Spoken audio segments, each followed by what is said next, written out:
Hello all, welcome back to Geetha's కథా ప్రపంచం. నేను గీతావాణి. ఇప్పుడు మనం యండమూరి గారి ధ్యేయం అన్న రచనను ఆస్వాదిస్తున్నాం. 4వ భాగంలోకి ప్రవేశించాం. రచన మీకు నచ్చినట్లయితే లైక్ చేయండి, మీ స్నేహితులకు సన్నిహితులకు షేర్ చేయండి మరియు సబ్స్క్రైబ్ చేసుకుని ఛానల్ అభివృద్ధికి దోహదం చేయండి. ఇప్పుడు 4వ భాగపు కథలోకి.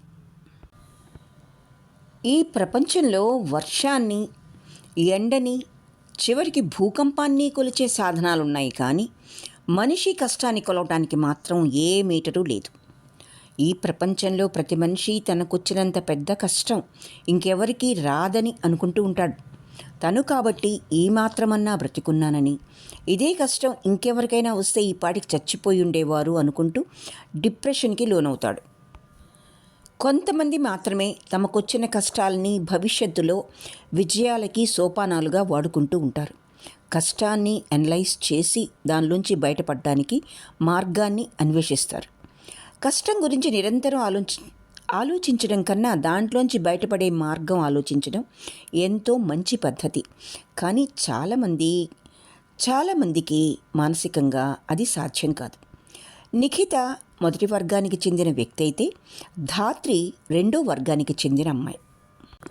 నిజానికి ధాత్రికి పెద్ద కష్టాలంటూ ఏమీ లేవు. టెన్నిస్ ఆడమని, నాట్యం నేర్చుకోమని ఆమె తల్లి నిరంతరం వేధిస్తున్న మాట నిజమే అయినా, ఫుట్పాత్ మీద పడుకునేవాళ్ళు, ఉండటానికి చిన్న ఇల్లు లేనివాళ్ళు, కట్టుకోవడానికి మంచి బట్టలు లేనివాళ్ళు, ఆకలితో నకనకలాడేవాళ్ళు, భర్తల చేత హింసించబడేవాళ్ళు, అర్ధరాత్రి ఇంట్లోంచి బయటికి గెంటివేయబడిన ఆడపడుచులు, వీళ్ల సమస్యలతో పోల్చుకుంటే ధాత్రి సమస్య చాలా చిన్నది.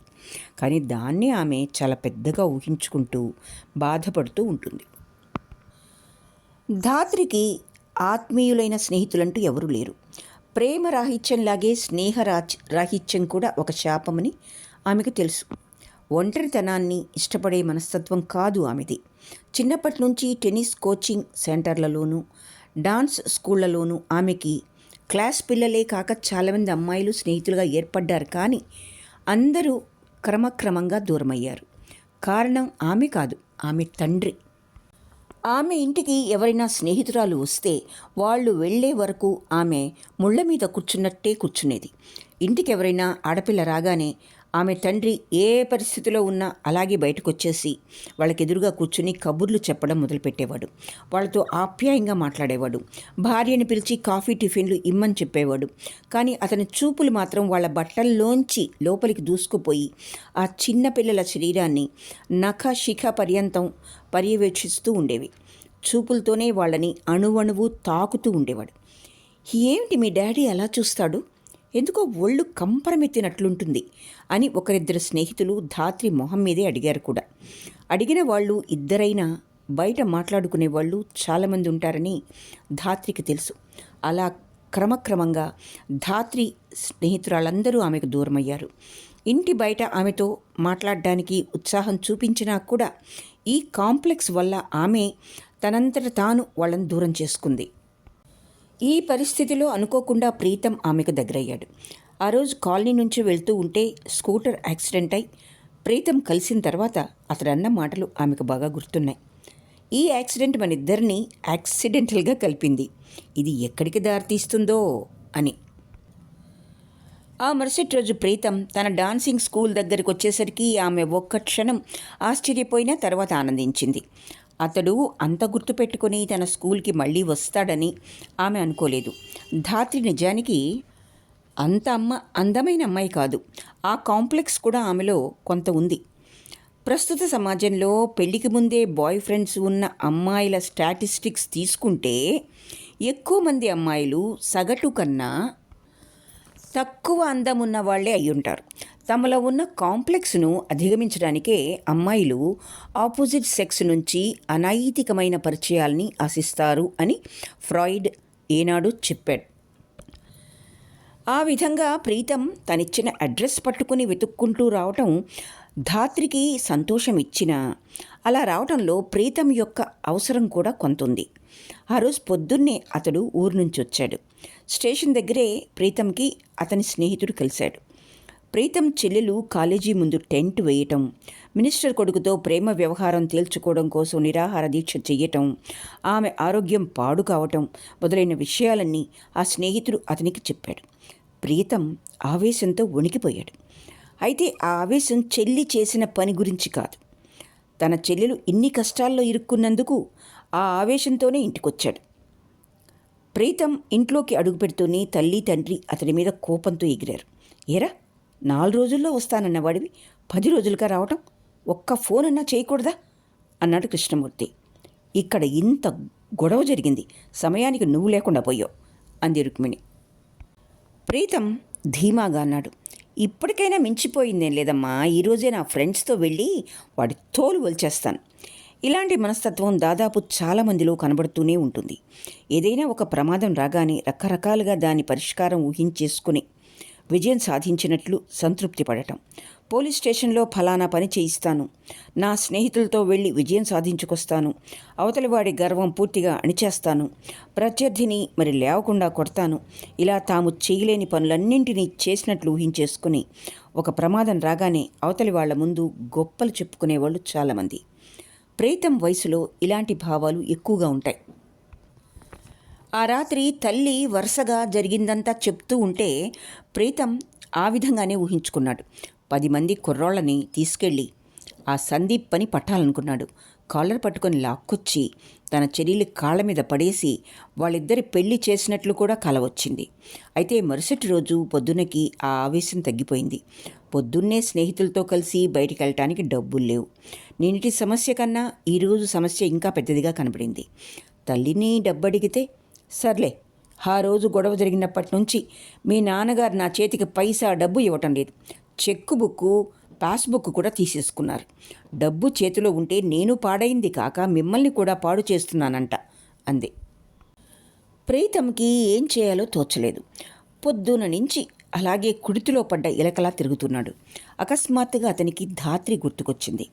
శ్రీలక్ష్మి విష్ణువర్ధన్ల ఏకైక కుమార్తె 12 ఏళ్ల క్రితం కాలనీ నుంచి వెళ్ళిపోయిన తర్వాత కలిసిన ధాత్రి. ఆ విధంగా అతను ధాత్రి డాన్స్ స్కూల్ నుంచి బయటకు వచ్చేసరికి అక్కడ నిలబడి ఆమె కోసం ఎదురుచూస్తున్నాడు.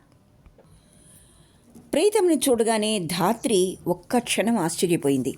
తనిచ్చిన అడ్రస్ గుర్తుపెట్టుకొని అతను అలా వస్తాడని ఆమె ఊహించలేదు. అయితే ఆ రోజు ధాత్రి మూడ్ సరిగా లేదు. ప్రొద్దున్నే ఆమె తల్లికి తండ్రికి మధ్య పెద్ద గొడవ జరిగింది. పల్లెల్లో ఉన్న ఇల్లు పొలం అమ్మేసేసి వచ్చిన 6-7 లక్షలు బ్యాంకులో వేసి కూతురు కోసం పెళ్లి సంబంధాలు చూద్దామంటాడు విష్ణువర్ధన్. అతడి దగ్గర డబ్బుంటే ఎలా తగలేస్తాడో శ్రీలక్ష్మికి తెలియంది కాదు. మన వాళ్ళంతా విశాఖపట్నం వైపే ఉన్నారు. అక్కడికి వెళ్ళి ఒక 5 స్టార్ హోటల్లో దిగి ఒక కారు అద్దెకు తీసుకొని సంబంధాలు వెతకటం మొదలు పెడితే 1 నెలలో మంచి సంబంధం దొరుకుతుంది అంటాడు అతడు స్టార్ హోటల్లో దిగటం, ఆ ఖర్చు అదంతా దేనికోసమో ఊహించలేనంత అమాయకురాలు కాదు శ్రీలక్ష్మి. ఇద్దరికి మధ్య ఆ విషయమై పెద్ద గొడవ జరిగింది. అతడు విసురుగా ఇంట్లోంచి వెళ్ళిపోగానే శ్రీలక్ష్మి కూతురు వైపు తిరిగి, ఇదంతా నీ అసమర్థత వల్లే జరుగుతోంది. మంచి డాన్సర్ అయితే ప్రపంచ యాత్రలన్నీ చేయించేదాన్ని. రాష్ట్ర స్థాయిలో మంచి టెన్నిస్ ప్లేయర్వి అయ్యుంటే పిలిచి మంచి ఉద్యోగం ఇచ్చి ఉండేవాళ్ళు. అటు చదువులోనూ పైకి రాలేదు, ఇటు డాన్సర్వే కాలేదు. ఆయనేమో నీ పెళ్ళయ్యే వరకు కూడా ఆగకుండా ఉన్న ఆస్తి అంతా తగలేస్తున్నాడు. ఇదంతా నా కర్మ అని తలబాదుకుంటూ ఏడవసాగింది. టీనేజ్ సంతానం ముందు తల్లిదండ్రులు ఈ విధంగా పోట్లాడుకోవటం, ఏడుపుతో బరెస్ట్ అవ్వటం వాళ్ళ మీద మానసికంగా ఎంత దెబ్బతీస్తుందో చాలామంది తల్లిదండ్రులు ఊహించలేరు. ధాత్రి ఇంకా ఆ మూడ్లోనే ఉంది. అందువల్ల ప్రీతం కనబడినా కూడా ఆమె మొహం సంతోషంతో విప్పారలేదు. అయితే ఆ విషయాన్ని ప్రీతం వెంటనే గ్రహించాడు.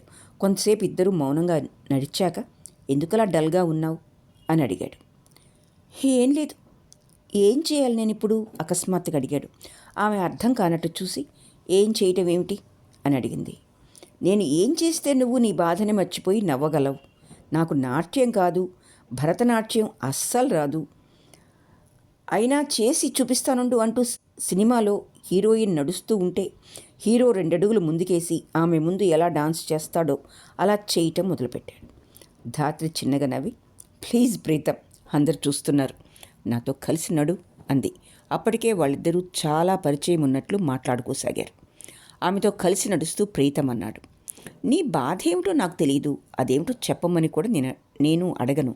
కానీ ఎప్పుడైనా నీ మనసు బాధపడితే అక్కడికి తొంగి చూడు, ఆ మనసులోనే ఒక స్నేహితుడుంటాడు. థ్యాంక్స్ అంది ధాత్రి మనస్ఫూర్తిగా. ప్రీతం త్వరగా అడ్వాన్స్ అవదలుచుకోలేదు. అంతకుముందు అలా అడ్వాన్స్ అయినప్పుడు నిఖిత నేర్పిన పాఠాన్ని అతడు మర్చిపోలేదు. తొందరపాటుతో వ్యవహరిస్తే ఆడపిల్లలు వెంటనే కట్ చేసుకునే అవకాశం ఉందని అతడికి అనుభవం నేర్పింది. మనం ఇప్పుడు అర్జెంటుగా ఒక చోటుకి వెళ్ళాలి అన్నాడు సీరియస్గా.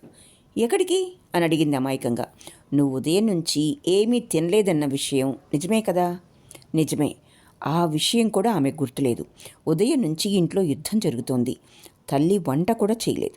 అయితే వెళ్దాం పదా అంది. చూడు ధాత్రి, ఏ విషయమైనా ఫ్రాంక్గా మాట్లాడటం నాకు అలవాటు. నేను ఇప్పుడు హోటల్కి తీసుకెళ్లాలనుంది, కానీ నా దగ్గర డబ్బులు లేవు అన్నాడు. ధాత్రి విప్పారిన నేత్రాలతో అతడి వైపు చూసింది. ఎంత ఫ్రాంక్గా మాట్లాడుతున్నాడు అనుకుంది. అమ్మాయితో పరిచయమైన మొదటిసారే ప్రతి అబ్బాయి తనెంత ఫ్రాంక్గా మాట్లాడాడో తెలపాలనుకుంటాడని, ఆ ఫ్రాంక్నెస్ ద్వారానే ఆమెను గెలవాలనుకుంటాడని తెలియనంత అమాయకురాలామె. ఇద్దరూ హోటల్లో కూర్చున్నారు. ఎదురుగా పెట్టిన పదార్థాల వంక చూస్తుంటేనే గాని తనకి నిజంగా ఎంత ఆకలిగా ఉందో ధాత్రికి అర్థం కాలేదు. ప్రీతం ఎక్కువ తినలేదు. ఆమెతో సరదాగా కబుర్లు చెబుతూ గడిపాడు. సంభాషణ, టిఫిను పూర్తయ్యేసరికి ధాత్రి దాదాపు తన బాధను మర్చిపోయింది. బిల్ పే చెయ్యి అంటూ 2 100 రూపాయల నోట్లని అతనికి అందించింది. అతడు మారు మాట్లాడకుండా వాటిని అందుకున్నాడు. రెస్టారెంట్ నుంచి బయటకు వచ్చేసరికి బాగా చీకటి పడింది. నేనిక ఇంటికి వెళ్తాను అంది ధాత్రి. అలాగే వెళ్దూ గాని 2 నిమిషాలాగు అని చెప్పి పక్కనే ఉన్న కిల్లీ షాప్లోకి వెళ్ళొచ్చాడు. చనువుగా ఆమె పర్స్ అందుకుని చేతిలో ఉన్నది అందులో పడేశాడు. ఏమిటిది? పాన్. ధాత్రి కంగారుగా, నాకు అలవాట్లేదు అంది. అలవాటు లేకపోయినా ఇది వేసుకో. ఇప్పుడు కాదు, రాత్రి పడుకునే ముందు తిను, మంచి నిద్ర పడుతుంది. అతని కంఠం ఆత్రంగా, సానుభూతిగా, జాలిగా మారింది. ఆ నిద్ర నీకు చాలా అవసరం ధాత్రి. అప్పుడు కానీ నీలో ఆ దిగులు తగ్గదు. ఒక నిజమైన స్నేహితుడిగా చెప్తున్నాను. నువ్వెప్పుడూ హాయిగా మనస్ఫూర్తిగా నవ్వుతూ ఉంటే నాకు చాలా బాగుంటుంది అని అక్కడి నుంచి కదిలి వెళ్ళిపోయాడు. ధాత్రి పర్స్ పట్టుకొని అలాగే నిలబడింది. అప్పటికే ఆమె పూర్తిగా కరిగిపోయింది. ప్రస్తుతం ప్రీతం ఆమెకి చాలా ఆప్తుడిలా కనిపిస్తున్నాడు. ఇంటికి వచ్చేసరికి పరిస్థితిలో మార్పేమీ కనబడలేదు. విష్ణువర్ధన్ అప్పటికే బాటిల్ ఓపెన్ చేసి ఆ లోకంలో మునిగిపోయాడు. శ్రీలక్ష్మి ముసుగు తన్ని పడుకుని ఉంది. ధాత్రి తన గదిలోకి వెళ్ళి డ్రెస్ మార్చుకుని మంచం మీద వాలిపోయింది. చాలా చిత్రమైన పరిస్థితి ఇది. ఇంట్లో తను అడుగుపెట్టినప్పుడు కనీసం తనని మందలించేవాళ్ళు కూడా లేకపోవటం మనసుకి సంతృప్తినివ్వకపోగా మరింత అసంతృప్తికి గురిచేసింది. అప్పుడే ఆమెకి ప్రీతం ఇచ్చిన ప్యాకెట్ గుర్తొచ్చింది. పర్స్ తీసి అందులోంచి ఆ ప్యాకెట్ బయటకు తీసింది. హోటల్లో పెట్టే పేపర్ నాప్కిన్ అది. విప్పితే లోపలి కిళ్ళీతో పాటు బిల్ పే చేయగా మిగిలిన చిల్లరుంది. నాప్కిన్ మీద హడావుడిగా ఉత్తరం రాసినట్టుగా కూడా ఉంది. ధాత్రి, స్నేహం అంటే చెప్పకుండానే ఎదుటివారి బాధని అర్థం చేసుకోవడం, పరోక్షంగా ఓదార్పునివ్వటం అని నేను నమ్ముతాను. నేను నీకు మంచి స్నేహితుణ్ణి అని నీకు నమ్మకం కలిగితే, నీ మనసుకి కష్టం కలిగినప్పుడు నీకు తోడుగా ఉండటానికి నేనున్నానని గుర్తు తెచ్చుకో. నా స్నేహితుడు రాజా ఫోన్ నంబర్ ఇస్తున్నాను. నువ్వు ఫోన్ చేసి ఎప్పుడు కలవమంటావో చెప్తే చాలు, రెక్కలు కట్టుకుని నీ ముందు వ్రాలుతాను. ధాత్రి, నా పరిచయం నీకు ఇష్టం లేకపోయినా, నా కంపెనీలో నీకు ఆనందం కలక్కపోయినా నాకు ఫోన్ చేయకు. నా అంతటి నేను నిన్ను కలవటానికి ప్రయత్నించనని వాగ్దానం చేస్తున్నాను. ప్రీతం. ఆ ప్రక్కనే ఫోన్ నంబర్ ఉంది. తను వాష్ బేసిన్ దగ్గరికి వెళ్ళినప్పుడు బహుశా ఈ ఉత్తరం వ్రాసి ఉంటాడు. ధాత్రి ఆ ఉత్తరాన్ని అలాగే పట్టుకుని చాలాసేపు నిలబడింది. ఆమె మనసులో బాధ పూర్తిగా తగ్గిపోయినట్లు అనిపించింది. కిళ్ళీ తీసి నోట్లో వేసుకుంది. నములుతూ ఉంటే ముందు చేదుగా అనిపించిన అర్థం కాని తీయటి మత్తు ఆమెని క్రమక్రమంగా ఆవరించింది. గాల్లో మెల్లగా తేలిపోతున్నట్లు, నీటి మీద పడుకుని ఉయ్యాలలూగుతున్నట్లు తెలియని గిలిగింత. ఆ హాయిని అనుభవిస్తూనే ఆమె నెమ్మదిగా నిద్రలోకి జారుకుంది. తెల్లవారే వరకు అసలు మెలకువే రాలేదు. ఆ మర్నాడు ప్రొద్దున్నే ఆమె ఫోన్ చేసి ఆ మధ్యాహ్నమే ప్రీతమని కలుసుకుంది. సాయంత్రం వరకు వాళ్ళిద్దరూ ప్రపంచంలోని విషయాలన్నీ మాట్లాడుకున్నారు. రాత్రి తన ఇంటి పరిస్థితిని, తన బాధని పూర్తిగా విప్పి చెప్పింది. చీకటి పడుతుండగా ఇద్దరూ సెలవు తీసుకుని విడిపోయారు. వెళ్లే ముందు అడిగి మరీ కిళ్ళి కొనిపించుకుని వెళ్ళింది. ఆ రాత్రి ఆమెకో కలొచ్చింది. ఏదో సినిమాలో లాగా ఆమె నిప్పుల మధ్య నాట్యం చేస్తూ చేస్తూ సొమ్మసిల్లి పడిపోయింది. తల్లి హంటర్ తీసుకుని కొడుతూ డాన్స్ డాన్స్ అని అరుస్తోంది. తండ్రి దూరంగా కుర్చీలో కూర్చుని టేబుల్ మీద బాటిల్ పెట్టుకుని డ్రింక్ చేస్తున్నాడు. ఆమె అతి కష్టం మీద లేచి నిలబడి మళ్ళీ నాట్యం చేయటం ప్రారంభించి సత్తువు లేక తూలిపోతోంది. తల్లి చేతిలో కొరడా మళ్లీ గాల్లోకి లేచింది. ఆ సమయంలో మేఘాల్లోంచి ఎగురుకుంటూ ప్రీతం వచ్చాడు. తల్లి చేతిలో కొరడా లాగి దూరంగా విసిరేసి తనని తీసుకుని రథం ఎక్కించుకొని మళ్లీ మేఘాల్లోకి వెళ్ళిపోయాడు. ఆమె అలా గాల్లో తేలుతోంది. మేఘాల్లో నక్షత్రాల్లాగా కిళ్ళీలు ఆకాశమంతా నిండి ఉన్నాయి. అవినాష్ అవినాష్ తలుపు మీద దెబ్బదెబ్బ బదుతున్న చప్పుడికి ఆలోచనల నుంచి బయటపడి తలుపు తీశాడు అవినాష్. ఎదురుగా తండ్రి నిల్చొని ఉన్నాడు. శంకరం మొహం సంతోషంతో వెలిగిపోతుంది. వెంటనే బయలుదేరు. అవినాష్ ఆశ్చర్యంగా ఎక్కడికి డాడీ అని అడిగాడు. బాంబే నుంచి ట్రంకాలు వచ్చింది. నువ్వు రేపు ఉదయమే ఉద్యోగంలో చేరాలట. బట్టలు సర్దుకో, నేను ఫ్లైట్ టికెట్ కోసం ప్రయత్నిస్తున్నాను అన్నాడు శంకరం హడావుడిగా. అవినాష్ అర్థం కానట్టు మొహం చిట్లించి, అదేమిటి, జాయినింగ్ టైం ఇంకో వారం రోజుల వరకు ఉందిగా అన్నాడు. ఉందిలే, కానీ రేపటి నుంచి మేనేజ్మెంట్ ట్రైనింగ్ బ్యాచ్ ఒకటి మొదలవుతుందట. అందులో ప్రతిభావంతుల్ని విదేశాలకు పంపించే అవకాశం కూడా ఉందట. అక్కడ మేనేజర్ నా స్నేహితుడే కదా, ఎలాగో ఒకలాగా ప్రయత్నం చేసి నీకు ఆ అవకాశం వచ్చేటట్టు చేస్తానన్నాడు. చాలా మంచి ఛాన్స్, పద వెంటనే బయలుదేరాలి. అవినాష్ కొంచెం తటపటాయించి, అమ్మ ఆరోగ్యం కొంచెం కుదుటపడిన తర్వాత బయలుదేరితే మంచిదేమో డాడీ. తను హాస్పిటల్ నుంచి ఇంటికి వచ్చాక బాంబే వెళ్తాను. 2వ బ్యాచ్ ట్రైనింగ్లో జాయిన్ అవుతాను అన్నాడు. శంకరం కొంచెం కటువుగా గంభీరంగా, అవినాష్, నువ్వు గొప్ప పేరు తెచ్చుకుని పెద్ద స్థానానికి ఎదిగితే మా అందరి ఆరోగ్యాలు ఆటోమేటిక్గా బాగవుతాయి. మా గురించి నువ్వేం దిగులు పడకు, అంతా నేను చూసుకుంటానుగా అన్నాడు. అవినాష్ మౌనంగా వెళ్ళి సూట్ కేసు సర్దుకోవటం మొదలుపెట్టాడు. ఇద్దరూ కారులో కూర్చుంటున్నప్పుడు అవినాష్, ఒక్కసారి హాస్పిటల్కి వెళ్దాం డాడీ, అమ్మను చూసి అట్నుంచి ఎయిర్పోర్ట్కి వెళ్దాం అన్నాడు. ఒకసారి నిఖితను చూసొస్తాను అనకుండా పార్వతి గురించి మాట్లాడటం శంకరానికి తృప్తినిచ్చింది. వదిలే, ఇప్పుడు మనం వెళ్ళినా తను మాట్లాడే స్థితిలో లేదు అన్నాడు. అవినాష్ కంగారుపడి, అదేమిటి, బీపీ కంట్రోల్లోనే ఉందని డాక్టర్లు చెప్పారుగా, రేపే డిశ్చార్జ్ చేస్తామని కూడా అన్నారు అన్నాడు. శంకరం కొడుకు మొహంలోకి గుచ్చి చూస్తూ, అది ఉదయం మాట. పొద్దున్నే నిఖిత మీ మమ్మీని చూడటానికి వచ్చిందిగా, వచ్చి ఏదో మంచిగా మాట్లాడి వెళ్తే బాగుండేది. అర్థం పర్థం లేకుండా తల తిక్కగా మాట్లాడింది. దాంతో అమ్మ బీపీ పెరిగింది. అది కూడా చూసుకోకుండా వచ్చే ఏడాది మీ కొడుకుని పెళ్లి చేసుకొని తీరతాను అంటూ శపథాలవి చేసింది. దాంతో అమ్మ పరిస్థితి విషమించింది. సమయానికి డాక్టర్లు రాబట్టి సరిపోయింది. అమ్మకి సెడేషన్ ఇచ్చి పడుకోబెట్టారు. చెప్పవలసిందంతా చెప్పేసి ఏమీ పట్టించుకోకుండా ఆ నిఖిత విసవిస వెళ్ళిపోయింది. కొడుకు ముఖంలో రియాక్షన్ చూస్తూ మెల్లగా అన్నాడు శంకరం. అవినాష్ ఏమీ మాట్లాడలేదు. ఎయిర్పోర్ట్ చేరేసరికి బాంబే విమానం గంట ఆలస్యమని తెలిసింది. బ్యాగ్ ఇచ్చేసి బోర్డింగ్ పాస్ తెచ్చుకున్నాడు అవినాష్. ఈ గంటలో కొడుక్కి ఎలా బ్రెయిన్ వాష్ చేయాలో ఆలోచిస్తున్నాడు శంకరం. 10 నిమిషాలు గడిచింది, అవినాష్ రాలేదు.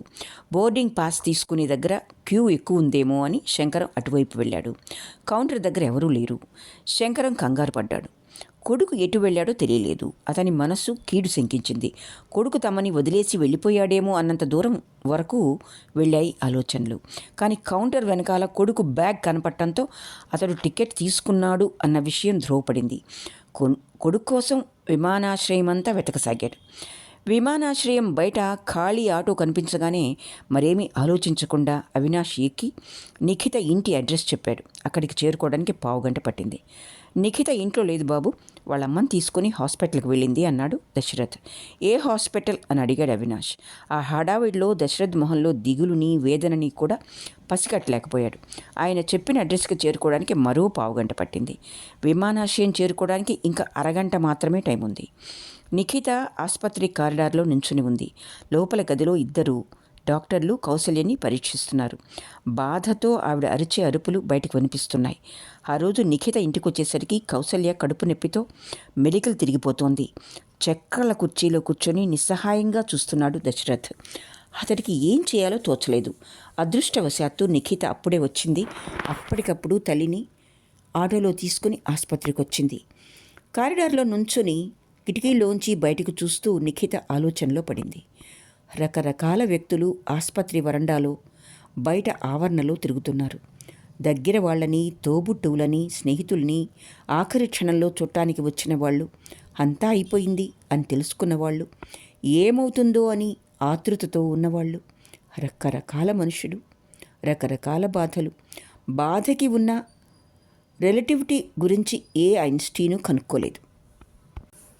ఉదయం ఆసుపత్రిలో అవినాష్ తల్లిదండ్రులతో జరిగిన వాగ్వివాదం మనసుకి బాధ కలిగించింది. ఇంటికొచ్చేసరికి తల్లి కడుపు నొప్పితో విలవిల్లాడటం మరో బాధ. ఈ బాధ ముందు అంతకు ముందుది చిన్నది. చిన్న గీత పెద్ద గీత అనుకుని విషాదంగా నవ్వుకుంది నిఖిత. ఈ లోపల వెనక నుంచి నిక్కీ అన్న పిలుపు వినిపించింది. వెనక్కి తిరిగి చూస్తే అవినాష్ 3 అంతస్తులు ఎక్కి వచ్చాడేమో, ఆయాసంతో రొప్పుతున్నాడు. ఏమిటి అవినాష్, ప్లేన్లో ఆసుపత్రికి వచ్చినట్టున్నావు అంది చిన్నగా నవ్వుతూ. అవినాష్ ఆమె వైపు సంభ్రమంగా చూశాడు. ఎలాంటి పరిస్థితిలో ఉన్నా ఎప్పుడు నవ్వుతూ ఉండటం చాలా కొద్ది మందికే సాధ్యమవుతుందేమో. అందులోనూ ఆడపిల్లలు అలా ఉంటే మరింత చూడముచ్చటగా ఉంటుంది. అవినాష్ మొహం ఆనందంతో విచ్చుకుంది. ఉదయం హాస్పిటల్లో జరిగిన సంఘటన చూశాక సంవత్సరం దాకా నన్ను కలవద్దు అవినాష్ అంటుందనుకున్నాడు. కానీ ఏమీ జరగనట్టు ఆమె మామూలుగా మాట్లాడటంతో అతనికి ప్రాణం లేచి వచ్చినట్లయింది. ఈ లోపల నుంచి పెద్దగా మూలుగు వినబడింది. తను వచ్చిన పని మర్చిపోయి ఆంటీకి ఎలా ఉంది అని అడిగాడు గాభరాగా. మరేం పర్వాలేదు అవినాష్, రొటీన్ చెకప్, అంతగా బాధపడవలసిందేం లేదు అంది అతి మామూలుగా. తన కష్టాన్ని ఎలాగూ తీర్చలేని మనిషి దగ్గర తన కష్టాలు వెలిబుచ్చుకొని అవతలి మనిషి మనసును కూడా బాధ పెట్టడం అంత అనవసరమైన పని ఇంకొకటి లేదు. ఇలాంటి ప్రొడక్టివ్ థింకింగ్ ఉన్నవాళ్ళు చాలా తక్కువ. ఆ విషయం అవినాష్కి కూడా అర్థమైంది. తనని ఎవరో చెల్లున చరిచినట్లయింది. గోరంతని కొండంతలుగా చేసి చెప్పి అందరి సానుభూతిని ఆశించే తన తల్లిదండ్రులకి ఈ కుటుంబానికి ఎంత తేడా ఉందో మరోసారి అర్థమైంది. ఇంత బలమైన వ్యక్తిత్వం ఉన్న అమ్మాయి ముందు తన ఎమోషనల్ ఫీలింగ్స్ని కనబరచడం కూడా చాలా నామోషిగా అనిపించింది. ఎంతో ఉద్వేగంతో తను ఆమెని ఎంత ప్రేమిస్తున్నాడో చెప్దాం అనుకున్నాడు. కానీ ఆ పరిస్థితుల్లో ఆమె ముందు ఏమీ మాట్లాడలేకపోయాడు. ఒకసారి కనిపించి వెళ్దామని వచ్చాను నిక్కి, వెళ్ళొస్తాను, టైం అవుతుంది అన్నాడు మెల్లగా. నిఖిత అతని వైపే చూస్తోంది. అతడు అంత దూరం నుంచి ఎందుకు వచ్చాడో, అతని హడావుడి, అతని తత్తరపాటు అన్నీ అర్థమయ్యాయి. ఆనందం వేసింది. ఆనందం కన్నా ఎక్కువ దిగులు కలిగించింది. అతను దూరంగా వెళ్ళిపోతున్నాడు. మళ్ళీ ఇప్పట్లో రాగలడో లేదో, అసలు వస్తాడో లేదో, అన్నీ అనుమానాలే. ఆమెది మొదటి చూపులో ప్రేమ కాదు, దానిలో ఆమెకి నమ్మకం లేదు కూడా. ఒకప్పుడు ఆమెకి అతని పిరికితనం పట్ల కోపం వచ్చేది.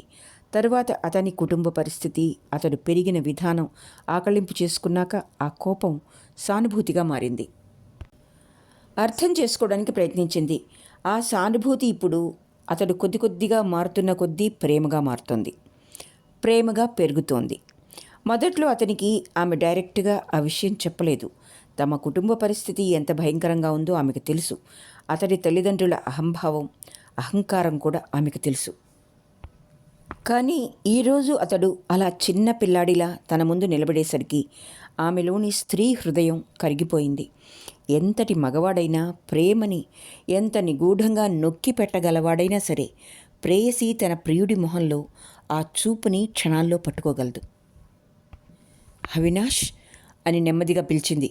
వెళ్ళొస్తానని చెప్పి మెట్లు దిగుతున్న అవినాష్ అక్కడే నిలబడి వెనుదిరిగి చూశాడు. ఆమె పైనుంది. పెదవులు కదిల్చి ఐ లవ్ యూ అంది. సహస్ర వేణువుల నాదంలా అది ఆ కారిడార్లో ప్రతిధ్వనించింది. మధురంగా అతడి చెవులను నింపి ఆ పైన మనసుని తాకి అక్కడి నుంచి కళ్ళల్లోకి పరావర్తనం అయ్యింది. అతడు ఆ క్షణం తన సంస్కారాన్ని, తన హోదాని, వయస్సుని అన్నీ మర్చిపోయాడు. ఎవరికీ వినిపించదు అని కూడా ఆలోచించలేదు. ఎన్నేళ్ళైనా నీకోసం ఆగుతాను నిక్కి. సంవత్సరం తర్వాత నీ నుంచి గ్రీన్ సిగ్నల్ వచ్చేంత వరకు ఎదురు చూడటం మొదలు పెడతాను. అప్పటిదాకా అని మరి మాట్లాడలేక నవ్వేశాడు. నిఖిత కూడా నవ్వి గాల్లోకి చెయ్యి ఊపింది. అవినాష్ హుషారుగా మెట్లు దిగి వెళ్ళిపోయాడు. ఇంతలో వెనకాల తలుపు చప్పుడైంది. నిఖిత వెనుదిరిగింది. లోపల నుంచి డాక్టర్ బయటకొస్తున్నాడు. అతడి మొహం సీరియస్గా ఉంది. అవినాష్ ఆటో దిగేసరికి విమానాశ్రయం బయటే శంకరం కాలుగాలిన పిల్లిలా తిరుగుతున్నాడు. అతడి మొహం జేవురించి ఉంది. కొడుకుని చూడగానే గట్టిగా అరుస్తూ, ఎక్కడికి వెళ్ళొచ్చావు అని అడిగాడు కోపంగా. చిన్న పనుండి వెళ్ళొచ్చాను డాడీ, క్లుప్తంగా అన్నాడు అవినాష్. అబద్ధాలు చెప్పకు. ఆ నిఖిత దగ్గరికి వెళ్ళావు కదూ? అవినాష్ తలెత్తి సూటిగా తండ్రి వైపు చూస్తూ అన్నాడు. ఇందులో అబద్ధం చెప్పవలసినంత అవసరమేం లేదు డాడీ. అబద్ధాలు చెప్పేది మీరు. పొద్దున హాస్పిటల్లో జరిగిందంతా నేను చూశాను. మొత్తం సంభాషణ అంతా విన్నాను. అతని కంఠం స్పష్టంగా దృఢంగా పలికింది. నేను పెళ్ళంటూ చేసుకుంటే నిఖితనే చేసుకుంటాను డాడీ. ఉదయం నుంచి నా ప్రయాణం కోసం మీరెంత శ్రమపడ్డారో, నన్ను వెంటనే పంపించేయడానికి ఎంత కష్టపడ్డారో గమనిస్తూనే ఉన్నాను. నేను వెళ్ళి ఉద్యోగంలో జాయిన్ అవుతాను, విదేశాలకు కూడా వెళ్తాను. కానీ ఇదంతా మీరు చెప్పడం వల్ల కాదు డాడీ. నిఖిత తీసుకునే నిర్ణయాల పట్ల, నా ప్రేమ పట్ల నాకు నమ్మకం ఉండటం వల్ల.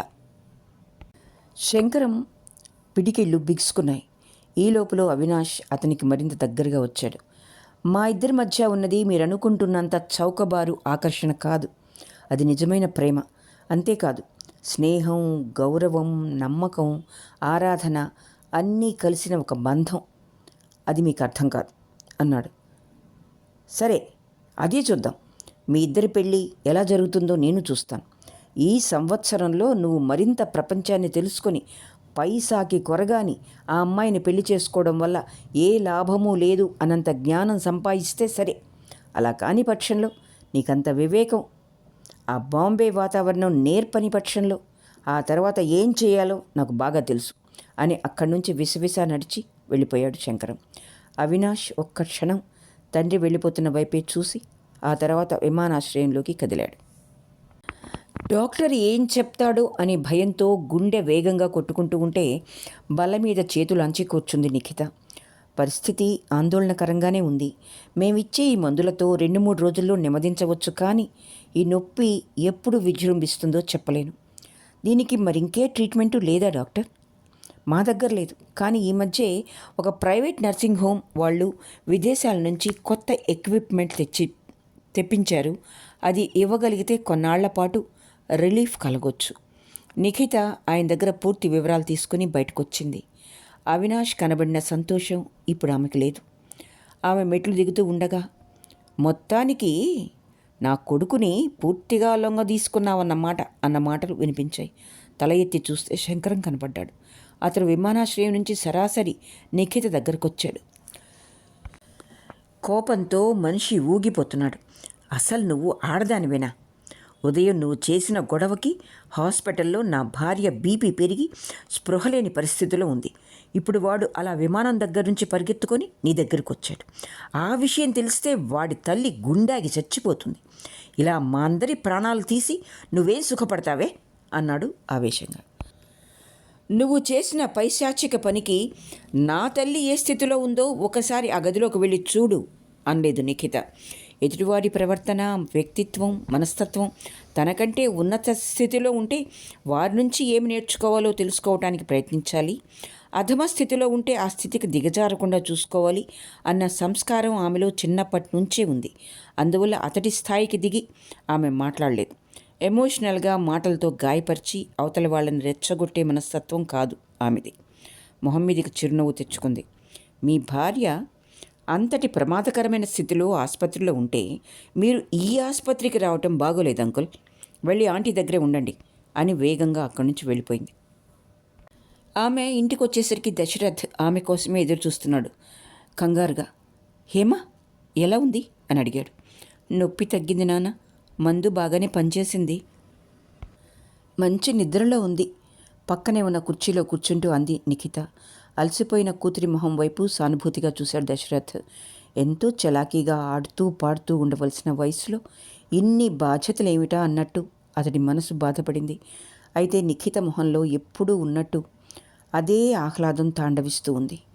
ఏమాత్రం టెన్షన్ లేనట్టు చాలా మామూలుగా, మనం మన ఇంటి మీద మరో 50,000 అప్పు తీసుకోవాలి నాన్న అంది. దశరథ్కి మొదట అర్థం కాలేదు. ప్రశ్నార్థకంగా ఆమె వైపు చూశాడు. ఒక ప్రైవేట్ నర్సింగ్ హోంలో కొత్త ట్రీట్మెంట్ వచ్చిందట, దానికి 50,000 ఖర్చవుతుంది అన్నాడు డాక్టర్. నేను అక్కడి నుంచే వస్తున్నాను. మంచి ఫలితం కూడా లభించవచ్చు అంటున్నాడు. నాన్న, అమ్మ బాధ చూడలేకపోతున్నాం కదా, అక్కడ ప్రయత్నిస్తే బాగుంటుంది అనుకుంటున్నాను. అలాగే అన్నాడు దశరథ్. రేపు మార్వాడి దగ్గరికి వెళ్దాం. ఇప్పటికీ 25,000 తీసుకున్నది, ఇంటి మీద మరో 50,000 దొరకటం కష్టం కాదులే. నిఖిత కొంచెం తటపటాయించి, అమ్మకి తెలియనివ్వద్దు, తెలిస్తే ఒప్పుకోదు అంది. అలాగే అన్నాడు దశరథ్. దశరథ్ కౌసల్యలకి మరే రకమైన ఆస్తి లేకపోయినా స్వంత ఇల్లంటూ ఉండాలని ఎంతో కష్టపడి పైసా కూడబెట్టుకుని కట్టుకున్న ఇల్లది. మర్చిపోలేని ఎన్నో అనుభూతులు ఆ ఇంటితో తమ తల్లిదండ్రులకి ముడిపడి ఉన్నాయని నిఖితకు తెలుసు. కానీ అనవసరమైన సెంటిమెంట్ల కన్నా అవసరానికి ఎక్కువ ప్రాముఖ్యతనివ్వటం కష్టాల్లో చాలా అవసరమని కూడా ఆమెకు తెలుసు. ఆమె తండ్రి వైపు చూసింది. తండ్రి కిటికీలో నుంచి బయటకు చూస్తున్నాడు. అతడి మొహం పాలిపోయి ఉంది. ఒక్కసారిగా వృద్ధాప్యం మీద పడ్డట్లు, ఇక ఆ ఒత్తిడికి తాను తట్టుకోనట్లు బేలగా చూస్తున్న తండ్రిని గమనిస్తే ఆమెకి జాలి వేసింది. ప్రక్కన నిలబడి తల మీద చెయ్యి వేసి రాస్తూ, ఇంకో 6 నెలలైతే అన్నయ్య సంపాదనలో పడతాడు. మంచి జాబ్ ఆఫర్లు వస్తున్నాయి కూడా. కొన్నాళ్ళు కష్టపడిన తర్వాత ఈ అప్పులు తీర్చడం పెద్ద పనేం కాదు. ఈ లోపల అమ్మ ఆరోగ్యం కూడా బాగుపడిపోతుంది. మీరు అనవసరంగా బాధపడకండి నాన్న అంది ఓదార్పుగా. దశరథ్ తల ఎత్తి కూతురు ముఖంలోకి చూశాడు. కళ్ళల్లో తడిపొర. కూతురు గమనిస్తుందేమోనని గుర్తొచ్చి చప్పున తలదించుకొని బయటికి చూస్తూ, నా బాధ దానికోసం కాదమ్మా. ఎవ్వరికీ ఏ పాపం చెయ్యని మీ అమ్మ ఈ అనారోగ్యంతో విలవిల్లాడిపోతుంటే చూడలేకపోతున్నాను అన్నాడు.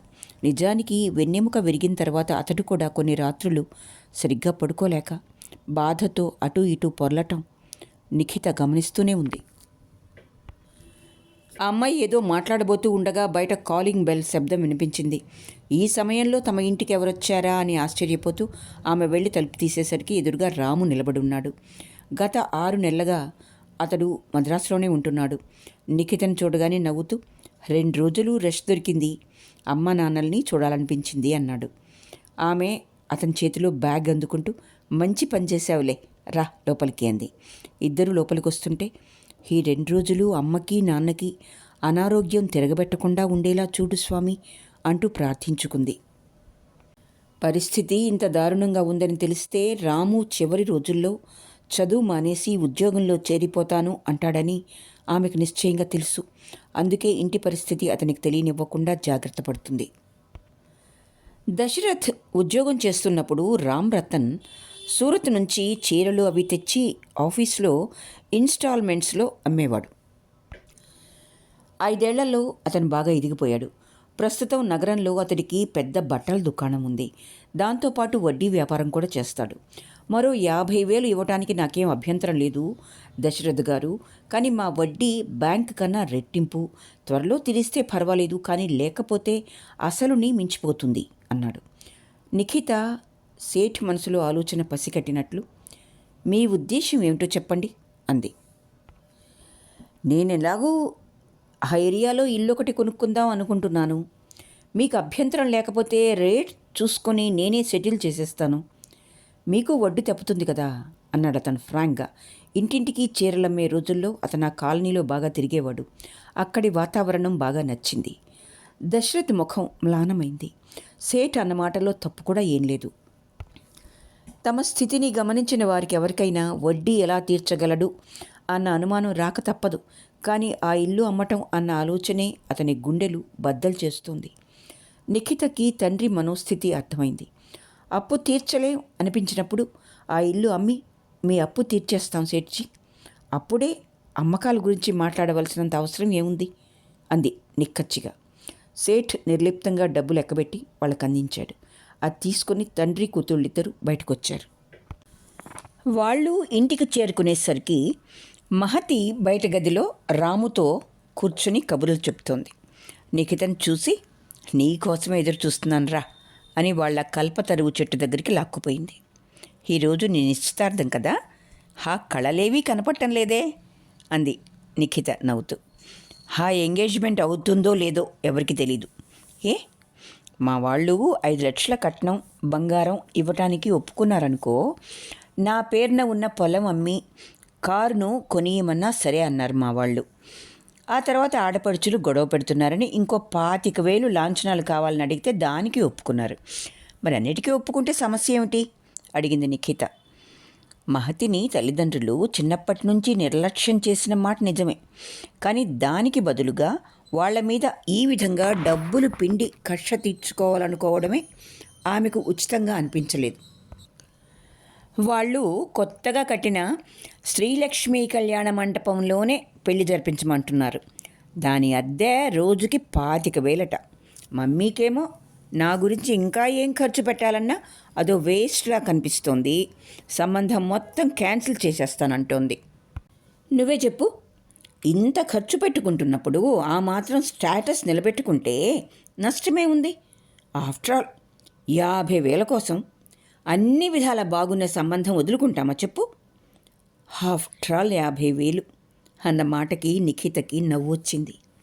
అది తన ఇంట్లో ఒక ప్రాణం నిలబెట్టడానికి అయ్యే ఖర్చు. ఏమిటి ఆలోచిస్తున్నావు? అది కాదు మహతి, పెళ్ళి కాకుండానే ఇన్ని డిమాండ్స్ పెడుతున్న వాళ్ళు ఆ తర్వాత ఇంకేం అడుగుతారో అని భయంగా ఉంది. పెళ్ళైన తర్వాత ఇంకెలాగూ అడగలేం కదా అని ముందే అన్నీ కోరుకుంటున్నారు. మహతి పెళ్ళి కాకుండానే వాళ్ళని వెనకేసుకొచ్చింది. ఈ లోపల మహతి అంది, నువ్వు కాస్త మా ఇంటికి వచ్చి అమ్మతో చెప్పరాదు? నిఖిత తెల్లబోయి, ఏం చెప్పాలి అని అడిగింది. ఈ సంబంధం ఎటువంటి పరిస్థితుల్లోనూ వదులుకోవద్దని చెప్పు. నీ మాటంటే వాళ్ళ గౌరవం. నిఖితకి నవ్వొచ్చింది. ఇలాంటి విషయాల్లో బయటి వాళ్ళు, ముఖ్యంగా నాలాంటి చిన్నపిల్ల సలహా ఇస్తే బాగోదు. ఇంత చిన్న విషయానికే వాళ్ళు పెళ్ళి క్యాన్సిల్ చేసుకోరులే. నువ్వు అనవసరంగా ఈ విషయాలు మనసులో పెట్టుకుని గాబరా పడకు, అంతా సవ్యంగానే జరుగుతుంది అని ఆమెకి చెప్పి పంపించేసి ఇంట్లోకి తిరిగొచ్చింది. ఇంటిలో ఆ రాత్రి తన కోసం మరో సమస్య ఎదురు చూస్తోందని ఆమెకు తెలియదు. సమయం రాత్రి 11 గంటలవుతోంది. తల్లిదండ్రులకి ఇవ్వవలసిన మందులిచ్చేసి వాళ్ళు నిద్రపోయారని నిర్ధారించుకున్న తర్వాత బయట వరండాలోకి వచ్చింది నిఖిత. రాము చాలాసేపటి నుంచి ఆమె కోసం ఎదురుచూస్తూ అక్కడ ఒంటరిగా కూర్చుని ఉన్నాడు. మరుసటి రోజే అతను మద్రాసు వెళ్ళిపోవాలి. అన్నయ్య పిలిచింది నిఖిత. రా, నీకోసమే చూస్తున్నాను. 2 రోజులుగా గమనిస్తున్నాను. ఏదో చెప్పాలనుకుంటున్నావు, చెప్పలేకపోతున్నావు. ఏమిటి, ప్రేమలో పడ్డావా? నవ్వుతూ అడిగింది. ప్రేమ దోమ ఏమీ లేదు. ఉద్యోగంలో స్థిరపడేదాకా నాకు ఆలోచనలు రావని నీకు తెలుసు కదా. మరేమిటి విషయం? నాకు స్టేట్స్కు వెళ్ళే అవకాశం వచ్చింది నిక్కి. వెళ్ళేటైతే మరో 15 రోజుల్లోనే వెళ్ళాలి. నిఖిత చప్పున వంగి రాము చేతులు పట్టుకుంటూ, అబ్బా ఎంత గుడ్ న్యూస్! 2 రోజుల పాటు ఈ విషయం చెప్పకుండా ఎలా ఉండగలిగావు అంటూ దాదాపు కేక పెట్టింది. గట్టిగా అరకు. వివరాలన్నీ విన్నాక ఏం చేయాలో చెప్పు. నిఖిత మొహంలో నవ్వు కాస్త తగ్గింది. ఏం చేయాలో చెప్పు. నేను పనిచేస్తున్న కంపెనీ జనరల్ మేనేజర్కి నేనంటే చాలా ఇష్టం. నన్ను స్పాన్సర్ చేయడానికి వాళ్ళ కంపెనీని ఒప్పించాడు. ఇలా విదేశాలకు వెళ్ళటం చాలా ఉపయోగపడుతుంది. అదీగాక మిచిగన్ యూనివర్సిటీలో నాకు MBA సీట్ కూడా వచ్చింది. ఎంత శుభవార్త అన్నయ్యా! ఇంత సంతోషాన్నిచ్చే వార్తని అమ్మా నాన్నలకు చెప్పకుండా ఎలా ఉండగలిగావు అంది నిఖిత ఎగ్జైటింగ్గా. రాము పాజిటివ్గా, ఏమో నిక్కి, 3 ఏళ్లుగా కుటుంబ భారాన్నంతా నువ్వే మోస్తున్నావు. అమ్మా నాన్నల పరిస్థితి చూస్తుంటే బయటికి ఎంత బాగున్నట్టు కనబడ్డా పూర్తిగా ఆరోగ్యవంతులైనట్టు అనిపించడం లేదు. ఇంకో 2 ఏళ్ల పాటు మిమ్మల్ని అందరినీ వదిలి ఎలా వెళ్ళమంటావు? నువ్వు అనవసరంగా భయపడుతున్నావన్నయ్యా. వాళ్ళు వేసుకుంటున్న మందులు అవి చూసి కంగారు పడుతున్నట్టున్నావు. అదంతా రొటీన్గా ఇవ్వాల్సిన ట్రీట్మెంటే అంది నిఖిత తేలిగ్గా మాట్లాడుతున్నట్టు కనపడటానికి ప్రయత్నం చేస్తూ. నిజంగా కంగారు పడవలసింది ఏం లేదంటావా? ఏం లేదు, కావాలంటే రేపే నిన్ను డాక్టర్ దగ్గర తీసుకెళ్తాను, నువ్వే ఆయనతో మాట్లాడు. నువ్వంత ధైర్యం చెప్తే ఇక నేను ఆలోచించవలసిందే ఉంది. కానీ అసలు విషయం ఏమిటంటే, అతడు ఆగి నెమ్మదిగా అన్నాడు. అక్కడికి వెళ్ళాక స్కాలర్షిప్ తప్పకుండా వస్తుందనుకో, కానీ మొదటి సెమిస్టర్కి మాత్రం మనం సొంత డబ్బులు పెట్టుకోవాల్సి ఉంటుంది. నిఖిత తన మొహంలో భావాలు వెల్లడి కాకుండా, ఎంత కావాల్సి ఉంటుంది అని అడిగింది. 1,00,000 రూపాయలు అన్నాడు రాము. దానికి బ్యాంకులో ఎడ్యుకేషన్ లోన్ ఇస్తారనుకో, అది పెద్ద కష్టం కాదు. కాకపోతే మనకి ఆస్తి ఉన్నట్టు ఒక సాల్వెంట్ సర్టిఫికేట్ చూపించాల్సి ఉంటుంది. మన ఇల్లు సెక్యూరిటీగా చూపించి ఆ సర్టిఫికేట్ సంపాదించవచ్చు. కానీ అమ్మ నాన్న బాధపడతారేమోనని భయంగా ఉంది. అప్పు ఒకటి రెండేళ్లలో నేనే తీర్చేస్తాను. కానీ ఇవన్నీ నాన్నగారితో ఈ పరిస్థితిలో ఎలా చెప్పగలను చెప్పు? నువ్వేం చెప్పకు, అన్నీ నేను చూసుకుంటాను. ఇంటికి సంబంధించిన కాగితాలన్నీ నా దగ్గరే ఉన్నాయి. నేను మిగతా పనులన్నీ చేస్తాను. నువ్వు మద్రాసు వెళ్ళి నీ ఏర్పాట్లు నువ్వు చేసుకో అంది. రాము మొహం విప్పారింది. సంతోషంగా కుర్చీలోంచి లేస్తూ చెల్లెలి చేతిని తన చేతుల్లోకి తీసుకుంటూ, thank you very much Nikhita. నాన్నగారికి ఈ విషయాలన్నీ ఎలా చెప్పాలా అని చాలా సతమతమైపోయాననుకో అన్నాడు. ఎంత నొక్కి పెట్టినా అతని మొహంలో ఎగ్జైట్మెంట్ కనబడుతూనే ఉంది. అన్నయ్య, నువ్వు ఈ చదువులన్నీ చదవాలని ఎంత ఉబలాట పడ్డావో నాకు తెలియంది కాదు. ఇప్పటికైనా నీ కోరిక నెరవేరుతున్నందుకు నాతో పాటు అమ్మ నాన్న కూడా సంతోషిస్తారు. 2 ఏళ్ళు ఎంతలో గడిచిపోతాయి. ఇక్కడ సమస్యలేవి నువ్వు పట్టించుకోకు. సంతోషంగా చదువు పూర్తి చేసుకొనిరా. ఒకసారి నువ్వు వచ్చాక ఇక మనకు సమస్య అనేదే ఉండదు. బయట నుండి పడుతున్న వెలుతురులో రాము కంఠం మంద్రంగా వినబడింది. నిక్కి, ఒకప్పుడు నేను అనుకునేవాణ్ణి, ఇలాంటి తల్లిదండ్రులకు బిడ్డలుగా పుట్టినందుకు మనం ఎంతో అదృష్టవంతులమని. కానీ ఇప్పుడేమనిపిస్తుందో తెలుసా? నిన్ను బిడ్డగా పొందినందుకు ఆ తల్లిదండ్రులు, నీకు అన్నగా పుట్టినందుకు నేను అసలైన అదృష్టవంతులమని. ఇదిగో అలాంటి సినిమా డైలాగులే కొట్టకు. నేను కూడా సినిమా చెల్లాయిలా మాట్లాడవలసి వస్తుంది అంది నిఖిత తేలిగ్గా నవ్వేస్తూ. రాము లేచి తన గదిలోకి వెళ్ళిపోయాడు. అలాగే వరండాలో కూర్చొని నిఖిత చాలాసేపు ఆలోచిస్తూ ఉండిపోయింది. మనుషుల కన్నా కష్టాల్లోనే ఐక్యత ఎక్కువ ఉందనుకుంటాను. అందుకే అవెప్పుడూ ఒంటరిగా రావు, కలిసి కట్టుగానే వస్తాయి అనుకుంది. ఏంటమ్మా నువ్వు చెప్పేది? 75,000 అప్పు మీకిచ్చి తీసుకున్న డాక్యుమెంట్స్ మళ్ళీ మీకు తిరిగి ఇవ్వాలా అన్నాడు రామ్ రతన్ ఆశ్చర్యంగా. నిఖిత అభ్యర్థిస్తున్నట్టు, వారం 10 రోజుల కోసమే సెడ్జీ, వాటిని బ్యాంకులో చూపించి సాల్వెన్సీ సర్టిఫికేట్ తీసుకొని మళ్ళీ మీకే తెచ్చిస్తాను. నన్ను నమ్మండి అంది. ఎలా నమ్మను? బ్యాంకులో తీసుకున్న అప్పంతా 10 రోజుల్లో వాళ్ళకి ఎలా తీరుస్తావు అడిగాడు రతన్. చాలా సింపుల్. మీ దగ్గర మరో 1,00,000 తీసుకొని బ్యాంక్ అప్పు తీర్చేసి కాగితాలు తెచ్చి మళ్ళీ మీకే ఇచ్చేస్తానుగా అంది. అంటే ఇంటి మీద మరో 1,00,000 రూపాయలు నేను ఇస్తానని ఎలా అనుకున్నావు? ఇస్తారు సెడ్జీ, ఎందుకంటే నేను ఆ ఇల్లు మీకు అమ్మేస్తాను కాబట్టి అంది. సేఠ్జీ విస్తుపోయి చూశాడు. అతడికి ఆ క్షణం తన కొడుకు గుర్తొచ్చాడు. తండ్రి సంపాదిస్తుంటే స్నేహితుల్ని తీసుకొని మోటార్ సైకిల్ మీద సినిమాలకి, డాబాలకి, డిన్నర్లకి వెళ్ళి డబ్బు విచ్చలవిడిగా ఖర్చు పెట్టే కొడుకు గుర్తొచ్చాడు. ఇలాంటి కూతురు నాకుంటే ఎంత బావుణ్ణు అనుకున్నాడు మనస్ఫూర్తిగా. సునీతతో పరిచయమైన తర్వాత కృష్ణమూర్తికి జీవితము ఎంతో ఆహ్లాదకరంగా అనిపించసాగింది. 40 ఏళ్లు దాటిన పురుషుడికి చిన్న వయసు స్త్రీతో పరిచయం అతడి అహాన్ని బాగా సంతృప్తిపరుస్తుంది. అతడి సంసారం, పిల్లలు యథావిధిగా ఉంటారు. భార్య దగ్గర చేయలేనివి, చిన్న వయసులో వివాహం జరగటం వల్ల భార్య దగ్గర తీర్చుకోలేని కొన్ని కోరికలు, పురుషుడు ఇలాంటి వ్యవహారాల ద్వారా తీర్చుకుంటూ ఉంటాడు. అదీగాక వివాహం జరిగిన కొత్తలోనే మగవాడి దృష్టి కెరియర్ వైపు మళ్ళుతుంది కాబట్టి 40 ఏళ్లు దాటి జీవితంలో స్థిరపడ్డాక తాను కోల్పోయిందేమిటో తెలుసుకొని అప్పుడు తిరిగి ఆనందాన్ని అనుభవించడానికి ప్రయత్నం చేస్తాడు. కృష్ణమూర్తి సునీతల వ్యవహారం మొదట్లో ప్రీతం ద్వారానే ప్రారంభమైంది. ప్రీతం గురించి సునీత భర్త వచ్చి అతని తండ్రితో కంప్లైంట్ చేసినప్పుడు కృష్ణమూర్తికి ఈ వ్యవహారంలో ఉన్న తిరకాసు అర్థమై సునీతని పరిచయం చేసుకున్నాడు. ఆ తర్వాత వాళ్ళిద్దరూ రహస్యంగా బాగానే ఎంజాయ్ చేయసాగారు. సునీతకి పెద్ద పట్టింపు లేదు. ఆమెకు కావాల్సింది కసింత వెరైటీ. భర్త మంచి జీతం సంపాదిస్తున్నాడు, తరచూ టూర్ల మీద తిరుగుతూ ఉంటాడు. ఆ విధంగా ఆమెకు అది లాభించింది.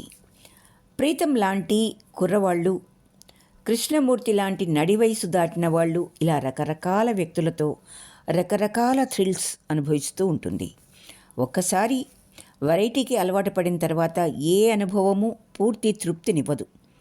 ఆ విధంగా ఆమె తన రహస్య జీవితాన్ని కొనసాగిస్తూ ఉంది. 14-17 మధ్య వయసున్న పిల్లలతో ఆమె చాలా థ్రిల్ అనుభవిస్తూ ఉంటుంది. ఏమీ తెలియని నూనూగు మీసాల కుర్రవాళ్ళని నెమ్మదిగా ఈ వ్యవహారంలోకి దింపి వాళ్ళకన్నీ నేర్పి తనొక గురువులాగా ఫీల్ అవ్వడంలో ఆమెకి గొప్ప ఆనందము, సంతృప్తి లభిస్తుంటాయి. అందనట్టు ఉండడం ద్వారా ఆ కుర్రవాడు నీటి బయటపడ్డ చేపల కొట్టుకుంటూ ఉంటే అది మరొక సాడిస్టిక్ సంతృప్తి. తనకి తెలిసినవన్నీ ఆ కుర్రవాడికి నేర్పి తనను ఒక దేవతలాగా అతడు చూస్తూ ఉంటే అది మరొక తృప్తి. ఒక కుర్రవాణ్ణి తనకు తెలిసిన విద్యలన్నీ చెప్పి పర్ఫెక్ట్ మగవాడిగా తయారు చేశానన్నది ఆమె కలిగే మరొక సూడో సంతృప్తి. దురదృష్టకరమైన విషయం ఏమిటంటే ఆమె ఎవరితో గడిపినా కొన్నాళ్ళు అయ్యేసరికి వారి మీద ఇంట్రెస్ట్ పోతుంది. కాస్త వయసు దాటిన మగవాళ్ళైతే పర్వాలేదు, కానీ కుర్రవాళ్ళు మాత్రం ఆ తాకిడికి తట్టుకోలేక దాదాపు పిచ్చివాళ్ళైపోతూ ఉంటారు.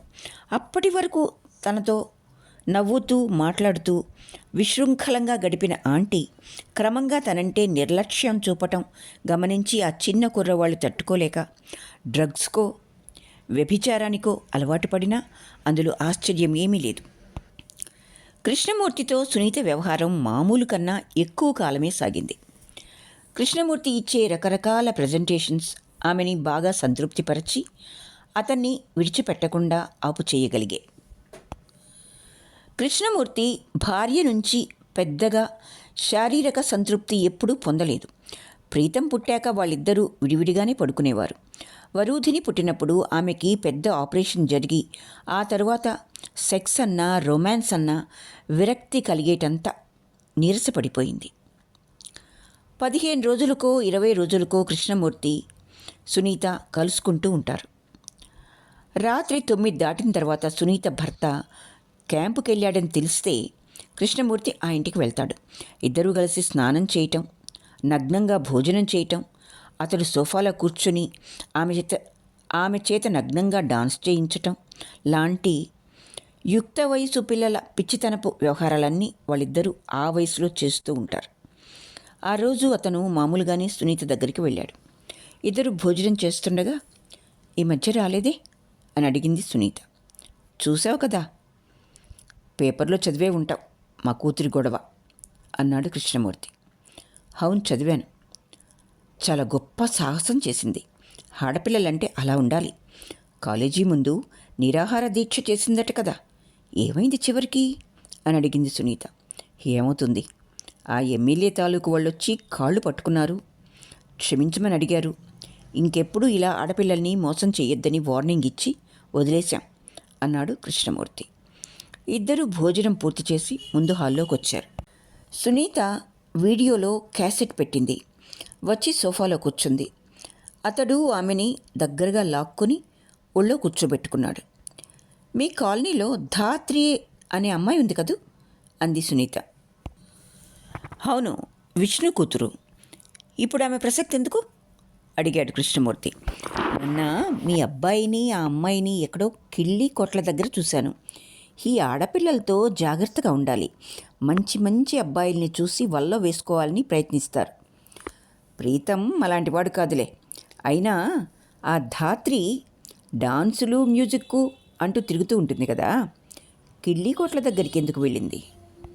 ఏమిటో ఈ కాలం ఆడపిల్లలు పూర్తిగా పాడైపోతున్నారు. అన్నట్టు వల్లో వేసుకోవడం అంటే గుర్తొచ్చింది. ఆ కౌసల్య కూతురు, ఆ అమ్మాయి పేరేమిటి? నిఖిత. నిఖిత. మీ కాలనీలోనే అవినాష్ అనే కుర్రోడు ఉన్నాడట కదా, వాణ్ణి వల్లో వేసుకుందట. మీకు తెలుసా విషయం? తెలుసు. అవినాష్ తండ్రి వెళ్ళి వీళ్ళకి వార్నింగ్ ఇచ్చాడట్లే. ఏమిటో ఈ ఆడపిల్లలు చిన్న వయసులోనే అబ్బాయిలకు గాలం వేయటం, దానికోసం వాళ్ళతో కలిసి తిరగటం, తర్వాత అబార్షన్లని హాస్పిటల్స్ చుట్టూ తిరగటం అంటూ నిట్టూర్చింది సునీత. మగవాళ్ళు అంత తెలివైన వాళ్ళేమీ కాదులే. ఆ అవినాషు ఇంట్లో వాళ్ళని ఎదిరించైనా సరే ఆ నిఖితనే చేసుకుంటానంటున్నాడట. పాపం శంకరం బాగా గొడవ పెడుతున్నాడు. సునీత అతడి ఛాతీ మీద చేయి వేసి వెంట్రుకల్ని వేలు చుట్టూ మెలితిప్పుతూ, ఏమిటో అసలు వాల్యూస్ అంటూ లేకుండా పోతున్నాయి అంది. అతడు ఆమె అనాచ్ఛాదితమైన వీపు మీద చేయి వేసి మెడ నుంచి వెన్నెముక మీదుగా చేతిని కింద వరకు రాస్తూ ఆమెని రెచ్చగొట్టసాగాడు. మరో 5 నిమిషాల్లో వాళ్ళిద్దరూ ఈ ప్రపంచాన్ని మర్చిపోయారు. ఆ గదిలో చీకటి దట్టంగా అలుముకుంది. చీకటికి మాటలు రావు. నిశ్శబ్దంగా చూస్తోంది. మనిషి మనస్తత్వం ఎంత గమ్మత్తయింది. అతడి కూతురు ఒక కుర్రవాణ్ణి ప్రేమించి కాలు జారి నిరాహార దీక్షలు చేసి విఫలమైంది. దాన్ని అతడు తన విజయంగా చాటుకున్నాడు. తన కూతురుది ఏ తప్పు లేనట్టు సమర్థించుకున్నాడు. అతని కొడుకు మరొక అమ్మాయితో కలిసి ఎక్కడో కనబడితే ఆ తప్పంతా ఆ అమ్మాయిదే అన్నట్లు మాట్లాడాడు. అదే పని అవినాష్ నిఖితలు చేసి వాళ్ళు వివాహం చేసుకోవడానికి సిద్ధపడుతూ ఉంటే అది ఒక సామాజికపరమైన తప్పుగా చర్చించాడు. ఆమె కూడా మనస్ఫూర్తిగా తాను నైతిక విలువల్ని నమ్ముతున్నట్టే సంభాషణ జరిపింది. భర్త క్యాంపుకు వెళ్ళగానే హై స్కూలు కుర్రవాళ్ల నుంచి అందుబాటులో ఉన్న దాదాపు ప్రతి మగవాడితోనూ సంపర్కం పెట్టుకుంటూ యువతరం నైతిక విలువలు కోల్పోతుంది అని ప్రియుడి దగ్గర వాపోతూ ఉంది. నిజంగా తాము బయటికి మాట్లాడే మాటల్ని మనసులో కూడా నమ్ముతారో లేదో తెలియదు. భర్త ఉన్న సునీత, భార్యాపిల్లలు ఉన్న కృష్ణమూర్తి రహస్యంగా కలుసుకుని నగ్నంగా ఒక పక్క మీద పడుకుని నైతిక విలువల గురించి ఈ విధంగా మాట్లాడడంలో అసహజం ఏమీ లేదు. దీనికన్నా ఇంకా చిత్రం ఏమిటంటే వీటన్నిటికీ తాము అతీతులమని వాళ్ళిద్దరూ మనస్ఫూర్తిగా నమ్మటం. మనుషుల్లో చాలామంది ఈ కోవకి చెందిన వారే కదా. చీకటికి మాటలు రావు. వచ్చి ఉంటే అది వెలుగుతో అని ఉండేది. ఓ వెలుగా, మనుషులందరూ కళ్ళ ముందు నిన్ను కోరుకుంటున్నారని మిడిసిపడకు. వాళ్ళ మనసుల్లో నేను నిరంతరం ఉంటూనే ఉంటాను కదా. పోస్ట్ మ్యాన్ కవర్ అందించి వెళ్ళాడు. చూడగానే అది తన ఆఫీస్ నుంచి వచ్చిన నోటీస్ అని నిఖితకు అర్థమైపోయింది. దాదాపు 1 రోజులుగా ఆమె సెలవులోనే ఉంది. రూలు ప్రకారం ఆమెకు అంత సెలవు లేదు. అయినా జీతం నష్టం మీద సెలవు తీసుకుంది. ఇప్పుడు ఈ నోటీసులో ఇంకా సెలవు పొడిగించబడదని, వచ్చి జాయిన్ అవ్వమని ఉంది. నిఖితకి ఏం చేయాలో తోచలేదు. రాము అమెరికా ప్రయాణం మూలంగా తల్లి ట్రీట్మెంట్ వాయిదా వేయవలసి వచ్చింది. ఎటువంటి పరిస్థితుల్లోనూ తల్లిదండ్రుల స్థితి ఎంత దయనీయంగా ఉందో, వాళ్ళు మరణానికి ఎంత చేరువలో ఉన్నారో తెలియనివ్వకూడదని నిఖిత నిశ్చయించుకుంది. అటువంటప్పుడు రాము విదేశాలకు వెళ్ళకముందే ఆవిడికి మళ్ళీ తిరగబెడితే ఆ విషయం అతడికి తెలిసే ప్రమాదం ఉంది. అన్నిటికన్నా ముఖ్యంగా ఇల్లు అమ్మేసిన విషయం. నిఖిత ఆలోచనల్లో ఒక రకమైన సంక్లిష్టత ఉంది. ఆమె నిరంతరం ఆత్మవిమర్శన చేసుకుంటూ ఏది మంచో ఏది చెడో ఒక నిర్ణయానికి వస్తూ ఉంటుంది. కేవలం తనకి లాభం కాబట్టి ఒకే రకమైన వాదనలని పెంపొందించుకోదు. అవతలి కోణంలోంచి కూడా ఆలోచించి రెండూ బేరీజు వేసుకుని అప్పుడు తన నిర్ణయానికి తాను సంతృప్తి పడుతుంది. తల్లిదండ్రుల అనారోగ్యం గురించి అన్నయ్యకి తెలియకూడదని తమకంతా ఎందుకింత తాపత్రయం అని తనను తాను ప్రశ్న వేసుకుంది ఆమె. నిజం తెలిస్తే రాము ఏం చేస్తాడో, చదువు గిదువు ఏదీ వద్దని ఏ 2,000 రూపాయలకో ఒక ఉద్యోగంలో చేరిపోతాడు. దానివల్ల కలిగే ప్రయోజనం ఏమిటి? అది తమ ఆర్థిక ఇబ్బందుల్ని, తల్లిదండ్రుల అనారోగ్యాన్ని తుడిచిపెట్టగలుగుతుందా? లేదు. అయితే ఆ నిజాన్ని ఒప్పుకొని వచ్చిన అవకాశాన్ని వదిలిపెట్టకుండా రాము విదేశాలకు వెళ్ళిపోతే అతడొక అవకాశవాదిగా, స్వలాభాపేక్ష కలవాడిగా చిత్రీకరించబడతాడు. చావు బ్రతుకుల్లో ఉన్న తల్లిదండ్రులని బాధ్యతారహితంగా వదిలేసిన దుర్మార్గుడిగా నిందింపబడతాడు. దురదృష్టవశాత్తు ఈ ప్రపంచంలో ప్రతి మనిషికి తర్కానికి, సెంటిమెంట్కి జరిగే సంఘర్షణలో చివరి గెలుపు సెంటిమెంట్దే అవుతుంది. బాధ, విషాదం, త్యాగాలతో వాస్తవం కప్పబడిపోయి మనిషి ఆనందపు ముసుగు వేసుకుని ఆ సెంటిమెంటే తన జీవిత పరమావధి అనుకుంటూ తృప్తి పడతాడు. అసలైన తృప్తి వాస్తవాన్ని గ్రహించడంలో ఉందని, సెంటిమెంట్లో లేదని అనుకోడు. ఎందుకంటే సెంటిమెంట్ కన్నా వాస్తవం జీర్ణం అవటం చాలా కష్టం. దశరథ్ కూతురుతో చెప్పాడు, నిఖిత, రాము విదేశాల నుంచి తిరిగొచ్చే వరకు మేముంటామో లేదో అన్నది అనుమానమే. ఈ కొద్ది రోజులు మన ఆర్థిక బాధలు, అనారోగ్యం అంతా మర్చిపోయి అందరం కలిసి ఆనందంగా గడుపుదాం. రాము ధైర్యంగా, సంతోషంగా ఇక్కడి నుంచి వెళ్ళటానికి తగిన పరిస్థితులు కలిగిద్దాం అన్నాడు. నిఖిత అది కరెక్ట్ అన్నట్లు తల ఊపింది. రాము కోసం స్వీట్లు చేసింది నిఖిత. అతని బట్టలన్నీ ఉతికి ఇస్త్రీ చేసి సిద్ధం చేసింది. మార్వాడి దగ్గరికి వెళ్ళి సేల్ అగ్రిమెంట్ పూర్తి చేసింది. ఈ పనులన్నీ చేస్తున్న ఆమెని ఆలోచనలు వదలలేదు. ఎందుకు తను రాముకి ఈ విషయాలన్నీ చెప్పలేకపోతోంది? రాము చదువుకోవాలి, పెద్ద ఉద్యోగం సంపాదించాలి, జీవితంలో స్థిరపడాలి. అందుకని చెప్పలేకపోతుంది. ఈ విషయం అతనికి తెలిస్తే నాకు ఈ విదేశీ చదువులొద్దు, చివరి రోజుల్లో అమ్మా నాన్నని కనిపెట్టుకుని శుశ్రూష చేసుకుంటాను, నా చెల్లెల్ని ఉద్యోగం చేసి తల్లిదండ్రుల్ని పోషించే స్థితి నుంచి తప్పిస్తాను అని పై చదువులకు వెళ్లకుండా ఆగిపోతాడు. ఒకవేళ తన అన్నయ్య ఇప్పుడున్న పరిస్థితుల్లో తనుండి తనని విదేశాలకు పంపవలసి వస్తే ఏం మాట్లాడతాడు? వెళ్ళు నిఖిత, ఇక్కడ వ్యవహారాలన్నీ నేను చూసుకుంటాను.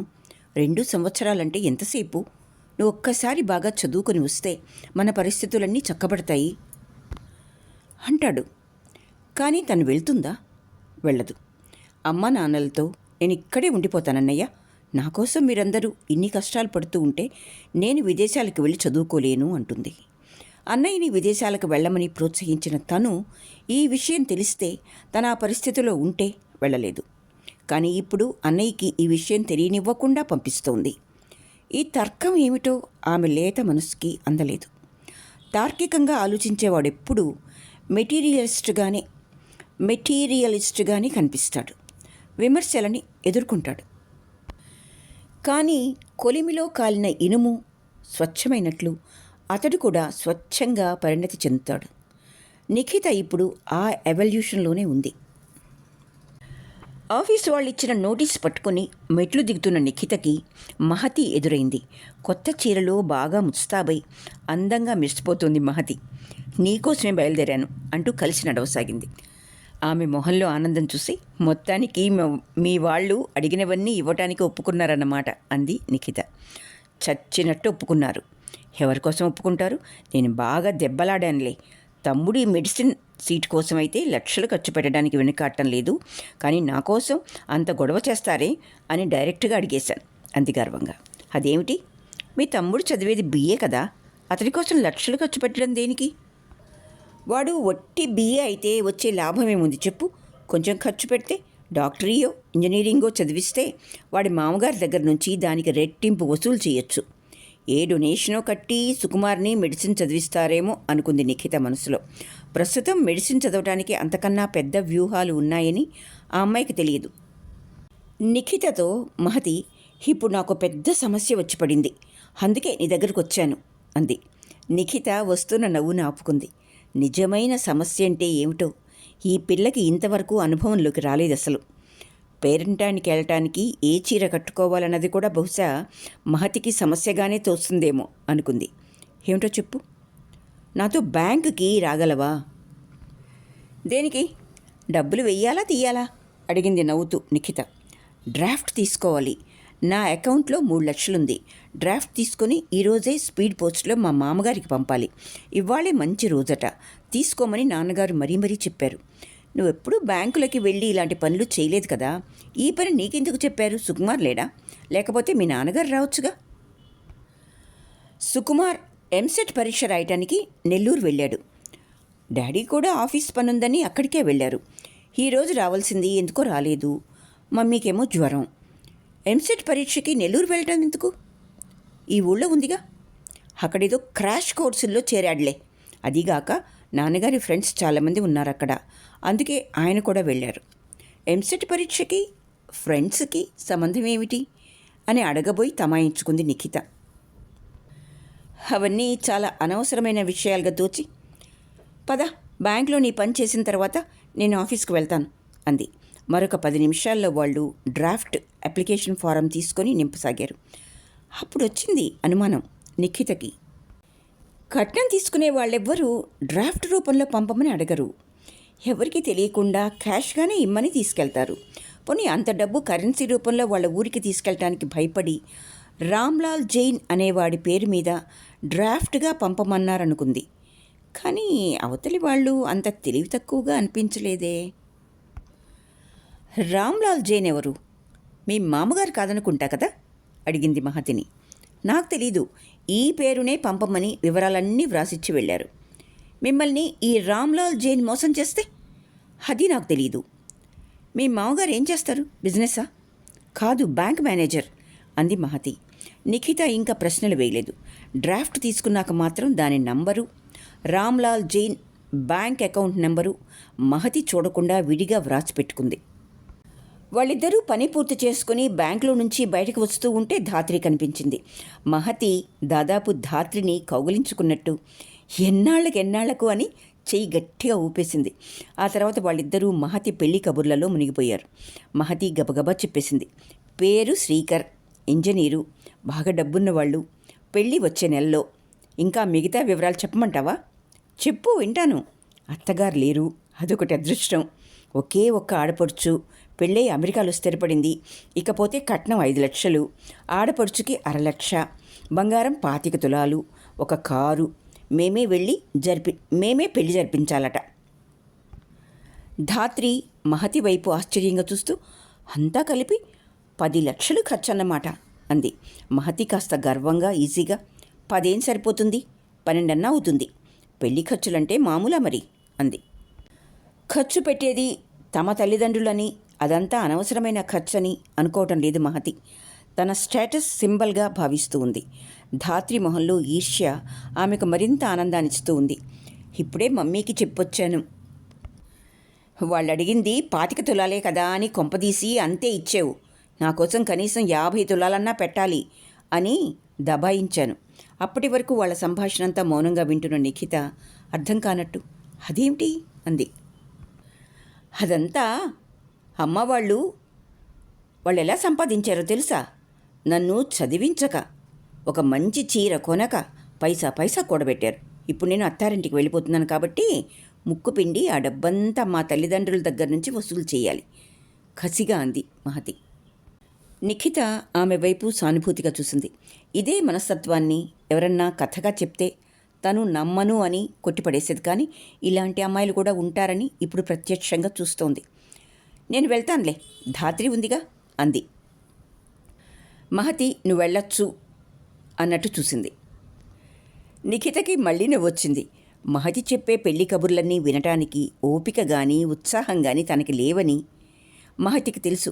ఇప్పుడు ధాత్రి లాంటి శ్రోత దొరికాక ఇక తన అవసరం లేదు. వాళ్ళిద్దరినీ అలా వదిలిపెడితే దాదాపు వారం రోజుల పాటు కదలకుండా కబుర్లు చెప్పుకోగలిగినన్ని టాపిక్స్ వాళ్ళ దగ్గర ఉన్నాయి. వారం రోజుల తర్వాత మీరేం మాట్లాడుకున్నారని అడిగితే అందులో ఒక్క మాట కూడా ఇద్దరిలో ఎవరికి జ్ఞాపకం ఉండదేమో. నిఖిత చెయ్యి ఊపి బాయ్ అని అక్కడి నుంచి వెళ్ళిపోయింది.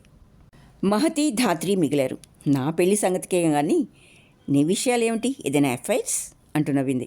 ధాత్రి కూడా నవ్వేస్తూ మీ కాలనీలోనే ఉంటాడు, నీకు తెలిసే ఉంటుంది, ప్రీతం అని అంది. ఓహో, అతడా మోటార్ బైక్ మీద తిరుగుతుంటాడు. నీకు మన కాలనీలో ఉన్నప్పటి నుంచే పరిచయం కదా? లేదు, అప్పుడు చిన్నపిల్లలం కదా.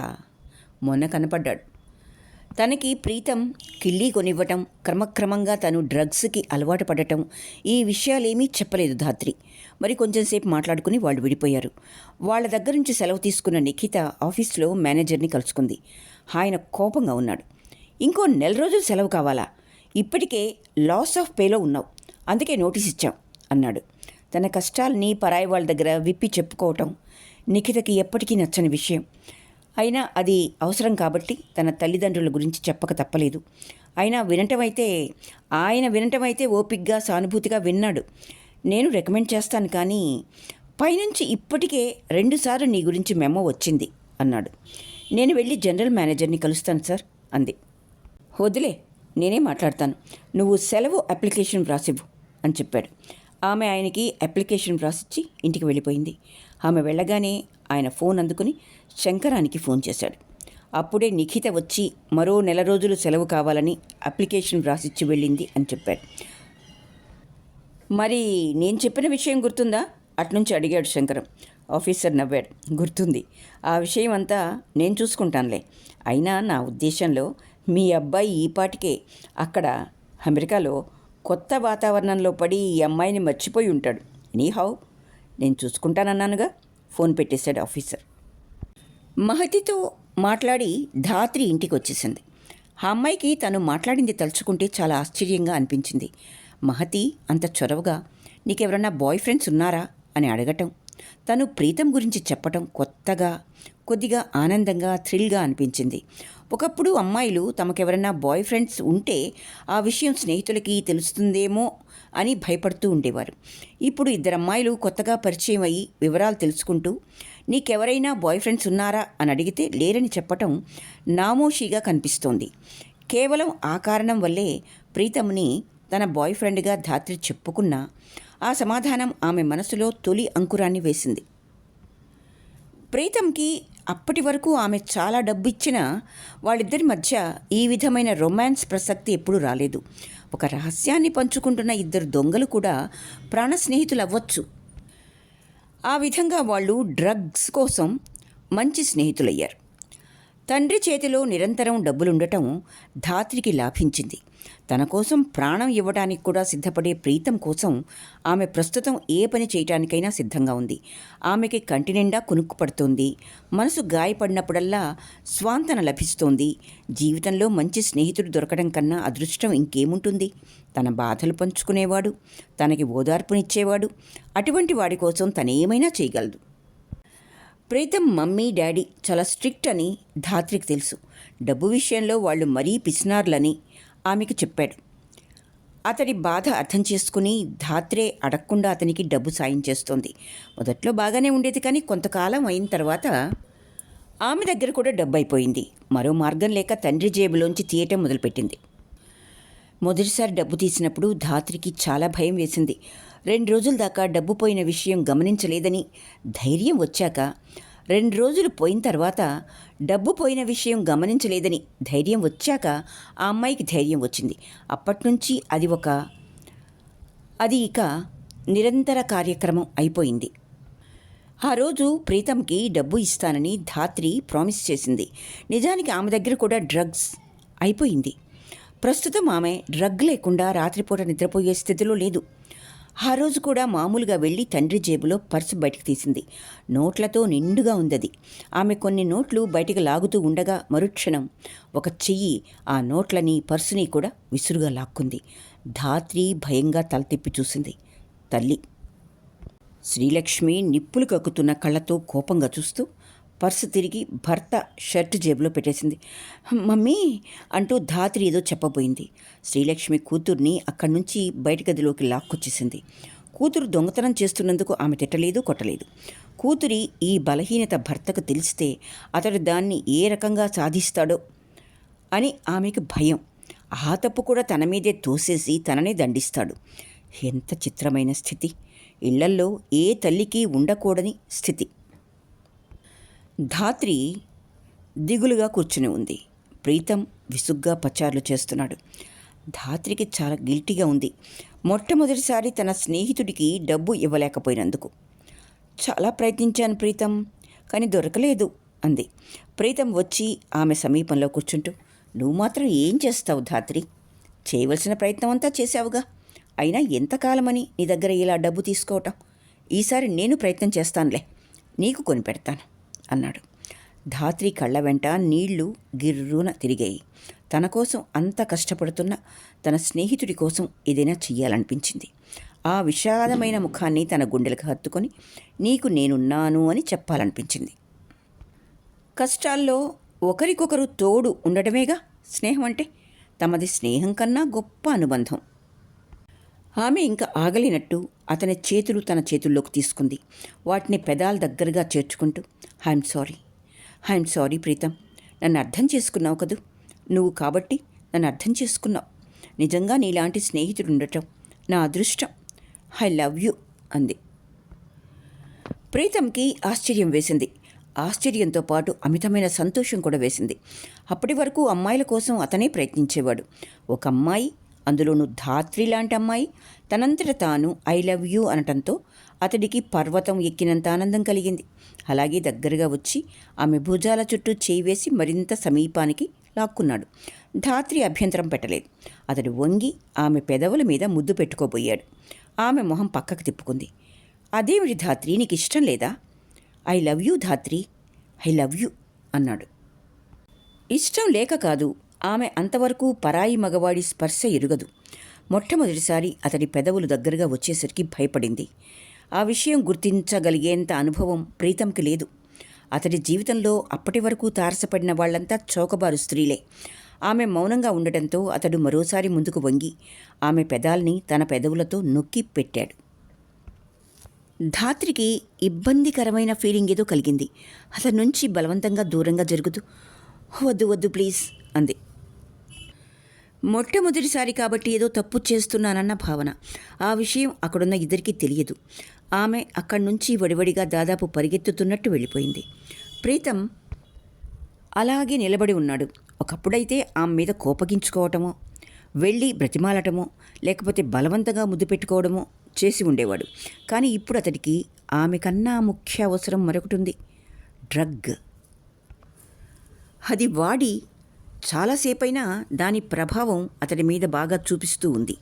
మరికొంచెం సేపట్లో డ్రగ్ లేకపోతే అతడు పిచ్చెక్కేలా ఉన్నాడు. అంతలో అతడికి సునీత గుర్తొచ్చింది. ఎందుకొచ్చావు అంది సునీత గాభరాగా. ఊరికినే. ఏం రాకూడదా ఆంటీ అన్నాడు అతను అమాయకంగా. ఆమె ఏమీ మాట్లాడలేదు. ప్రీతం వెళ్ళి చనువుగా సోఫాలో కూర్చున్నాడు. కూర్చుంటూ ఏమిటి ఆంటీ అంత గాభరా పడుతున్నావు, ఎవరైనా ఇప్పుడు వస్తారా అని అడిగాడు క్యాజువల్గా అంటున్నట్లు.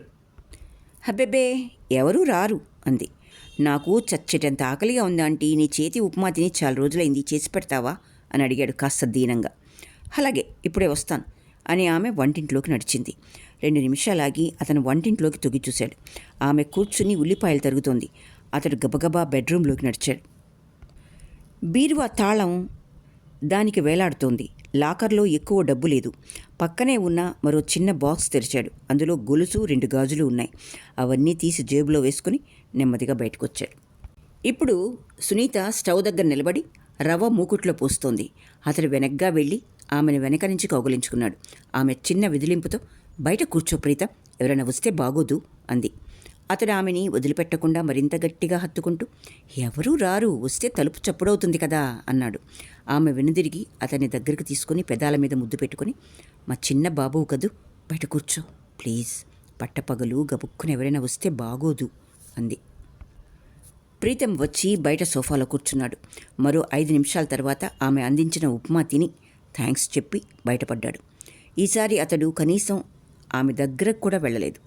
ముందే చెప్పినట్టు అంతకన్నా పెద్ద అవసరం మరొకటి అతడి కోసం ఎదురుచూస్తోంది.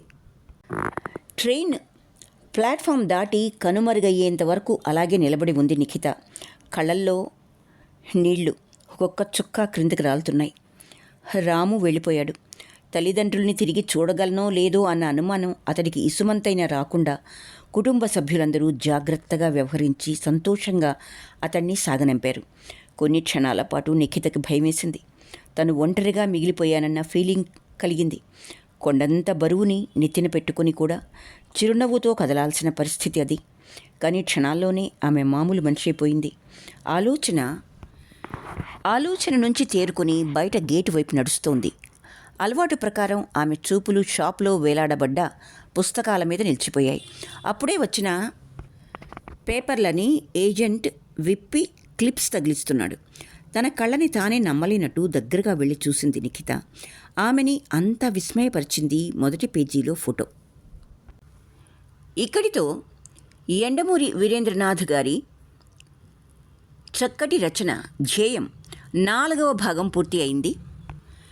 ఆలకించినందుకు ధన్యవాదాలు.